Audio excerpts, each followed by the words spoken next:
என்னடா அது சும்மா சும்மா பயில வந்து நிற்பாங்க. இப்போ ஒரு பயிலையும் காணும். கண்ணு கிட்ட துருவைக்கு ஒருத்தனுமே காணுமாடா. வருவாங்களா வரமாட்டாங்களா? அப்பாடி கம்பெனிக்கு ஒரு ஆள் வந்துட்டாப்ல. இங்கேயா போனிய ஒரு பயில ஆலையும் காணும். நீ எங்க காலையில இந்த ஆலையை காண? எங்கடா வெயில் ஓவரா இருக்கு, அதான் வீட்லயே உட்காந்து நியூஸ் பாத்துட்டு இருந்தேன். அட பொம்மால நீ ஏன்டாடி புடி எடுத்துக்கிற ஊரே ஏமாத்திட்டு? முன்னாடிலாம் வருஷத்துக்கு ஒரு பாலியல் வன்கொடுமை வரும். இப்பெல்லாம் பார்த்தா 4 கூணு வந்துட்டு இருக்கு. என்ன கதைன்னு புரியலையே. பண்றாங்களா இல்ல பண்ற மாதிரி நடிக்கிறாங்களா இல்ல பழி வாங்குறதுக்காக பண்றாங்களா என்னன்னு ஒண்ணு புரியலையே. அது என்ன கர்மம்னு தெரியல. கேசவா, உங்களுக்கு சனிக்கிழமை காலேஜ் எங்கடா அப்புறம்? ஆமா ஏய், நீ சனிக்கிழமை காலேஜ் கிட்ட எங்க போயிட்டு இருக்கிய? அவ்வளவு போயிட்டு போறாடு. அப்பெல்லாம் விட முடியாதா?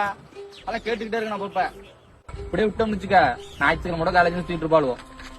மன்னார்குடி அருகில் காலை 10:30 மணி அளவில் சாலையில் சென்று கொண்டிருந்த கல்லூரி மாணவியை பாலியல் சீண்டல் செய்து ரேப் செய்த இளைஞரை காவல்துறை வலைவீச்சு. பிறந்திடவா நீ பிறந்தாய்.